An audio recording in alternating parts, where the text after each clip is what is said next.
This is Stories from Elsewhere, a place for strange, unexpected, and revealing tales from here and beyond.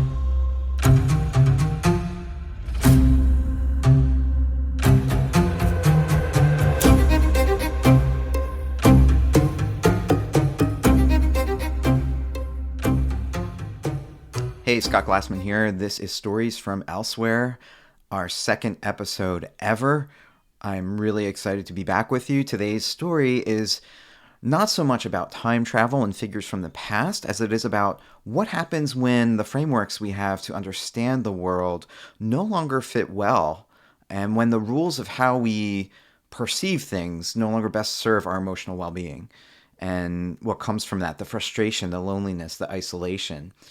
When I wrote this, I was thinking about dislocation, the weight of it, and how we can navigate reconnection amidst everything going on that takes us away from ourselves. So let's go back in time together and maybe see into ourselves a little bit more clearly. This is Relativity. How am I? Better, I'd say. Much better. Guess I had what some of you have been talking about. A moment of clarity, breakthrough, whatever. Because yesterday, and this was totally out of the blue, totally unexpected, I had it out with him. Walked right into where he worked, this dry, stuffy place with a lot of papers and these tall windows, went up to his desk and said, "Hey, I need to talk to you. Let's step outside." Someone at the door tried to stop me, a guy named Friedrich, who looked a lot like the Planters Peanut guy with a little monocle. But I'm like 240 and do CrossFit, and this guy, he couldn't have been more than what, 130? But he's following me, saying, "Oh, sorry, sir, you can't go back there. You're not allowed," and all that. "Do you have a patent pending?" And I said, "I don't know from patents, but I need to talk to the man. And so, where is he?" Friedrich wasn't sure who I meant, so I told him. Crazy hair, smart, probably quiet, keeps to himself. I need to speak with him immediately. And so, where is he? Then he stood up, second table from the back, the one stacked highest with papers. His hair's not crazy though, not white like the pictures, you know? He looks, well, like a normal guy at work in a gray suit, dark mustache. I wouldn't have known it was him if he hadn't stood up. Everyone's staring. They've stopped working because we're in the octagon now, eyes locked. But I don't like to make a scene. You all know this about me. I prefer to handle things on the side and real calm. I don't want to cause problems where they don't need to be. So I say, "Hey bud, let's you and I go for a walk. It's nice out. We'll talk." But here's the thing. He wouldn't go and demanded to know who I was. I said, "I'm John from Salt Lake, and if you're saying we have to have it out here, if you insist on it, then so be it. I mean, I'd rather it just be me and you so we can handle this like adults. But if you want a crowd, okay, fine, have it your way." And so he says, "What's the matter? What can I help you with?" I was pretty blown away by how nice he was, given I'm coming at him so strong. And I say, "I'll tell you what's the matter, pal. It's this thing you put onto us. You say you're on a train and moving, and I'm still at the station on the platform, and you're going, but for you, time is sped up. What, because light reaches you faster if there was something like a lightning strike? And since you're moving toward it, and I'm on the platform, left there with my thumb up my you-know-where, you're going to get to the light first, and time's going to be shorter for you. And so I've got to wait longer and get older, just standing there on the platform. Like what? I couldn't have gotten onto the train with you? And we couldn't have decided to sit in the same spot, near each other, or one seat over, and be even Steven?" I told him, this idea of the haves and have-nots is a problem, not just for me, but for everyone, and will be for all time. Because of your paper. Oh, yes, I did read it, didn't I? Look at John, who no one thought had 2 bits of a brain, reading your paper in the, what's it called? I'm going to butcher this. the Annalen der Physik on the electrodynamics of moving bodies. Now we all think in that way. You, me, Mary, Bob, Paul, Sally. Everyone is right all the time, because it's all, as you say, relative. But really, if you think about it, one person is left standing at the station, on the platform, twiddling their thumbs, while the other gets to go somewhere cool on a train and get to the light first and have time be shorter and all that. So you've really caused issues, don't you see? Like, it's okay for you to get to the light first, but not me, because that's just the way the universe works? Really?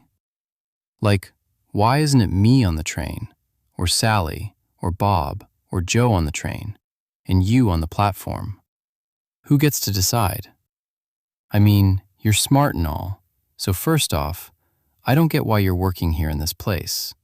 You should be like, in a lab or something. I can tell them that if you want. They probably listen, and we can show them your papers. But here's the deal, Al. Can I call you Al? Yeah? Okay. Well, here's the deal. I need you to say your paper was wrong. What do they call it? Retract. Yes. I need you to retract it. Say you made a mistake in the math, a whoopsie-doodle, or you had to think about it some more, and now you have a different take. If, like you say, the laws of the universe are the same everywhere at all times, shouldn't we also be at the same starting block? Up, down, or sideways, whatever? But no one having a head start on, say, a train, and it being fair and square in the eyes of these universal forces, gravity, light, time? He looks at me a while, and the whole room is so quiet you could hear a mouse. Then he says, I don't think you understand what I was saying in the paper. I say, oh, okay, Mr. Einstein. Explain it to me like I was 4. He says, my good fellow. I love how he called me a good fellow. No one ever called me that before. He says, my good fellow, it's not a matter of who is on the train or the platform. It's a matter of how time works. Things happen sooner for some and take longer for others, depending on where they're standing. Space-time allows both, you see? It can stretch. But you could tell I still wasn't happy with how he was putting things. And he still wasn't willing to retract. No way from Sunday. Not even a little bit. However, he says, if you would like to be on the train with me and not on the platform, I think we can make that happen. We don't even have to look at the clocks as we leave to see that the one on the train ticks slower for those on the platform. We don't even have to think about that. Wait, what? I say. So you're saying time's still not going to be the same for everyone? Everything's going to take longer for those left behind? So what are they going to do? The train's left the station. We've left them there. How is that helpful? How is that fair? And he looks at me and says, my boy, I'm a physicist. I'm not in the business of determining fairness in the physical realm.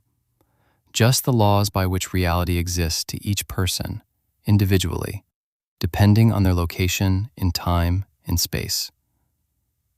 And it made sense to me. It really did. Now, would you like to go and have some breakfast? He asks. I'm sure Friedrich wouldn't mind if we stepped out for a bit. Friedrich was standing right there, looking nervous, but nods. Sure, the applications can wait. But I look at my watch and realize that it stopped at 9:45 a.m., which was the time I stepped into the bathroom at my dad's house, the one in the basement where I sleep. Really just a utility closet with a toilet and exposed piping and wires. And I popped out here. I think I have to be getting back, I say. So you won't even consider changing what you wrote, I ask? The answer is still no. I came ready to be rough and tumble with you, I say. Outside, not in here. Because this seems like a respectable place of business. Now, John, he says, do you think the physical universe wants that of you? He asks this with like a soft way in his voice. So I think about it for a second, and it occurs to me that the universe and its laws probably don't give two flying hoots one way or another. But the urge to knock him about has pretty much gone away, because he's right. What good would it do anyway? I tell him to think about it more, and maybe he'll wake up tomorrow and change his mind about it all. He says, maybe yes, maybe he will. And I feel good about that, like I did something important. I moved the needle, as my dad likes to say. As I'm leaving, he says he's got this new idea about mass as energy, something related to light. And would I like to hear about it? See the math? I say no, I don't think that would be a good idea. And he says, all right then. Goodbye, John. Wishes me safe travels. And I'm still so amazed at how cool as a cucumber he was throughout the whole thing. And I thought, as I was heading to the tunnel to get back to the bathroom, I wish I could be that chill when someone's pushing my buttons. But then again, that's why I'm here, sharing, why I keep coming back. And so, yeah, I'm feeling better. I am. I mean, not completely. I still have these night sweats in places I want to go that I can't get to. The bathroom only takes me to that one place, and I don't really understand why. But that's all I wanted to share today. Thanks. Note: any seeming connection to a person, living or dead, is purely coincidental. This account was not based on any group therapy situation or on any historical record of John's presence in the Swiss Federal Institute of Intellectual Property. John is telling what he believes to be a true account of events as they happened. He never reported any delusions or hallucinations either, confirmed by his family. They did, however, say that John often went missing for 2 to 3 hours at a time. They couldn't find him anywhere when they looked around the house and outside. But then he would appear back in the basement on the couch, acting like nothing was wrong, and when asked, claimed that he was just hanging out with his new friend Al in a place called Bern.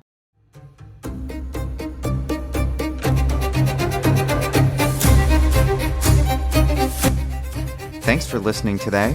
If you enjoyed what you heard, let me know. And if you'd like to hear when a new story drops, you can subscribe to my Substack at storiesfromelsewhere.com. So until next time, fellow travelers, take care.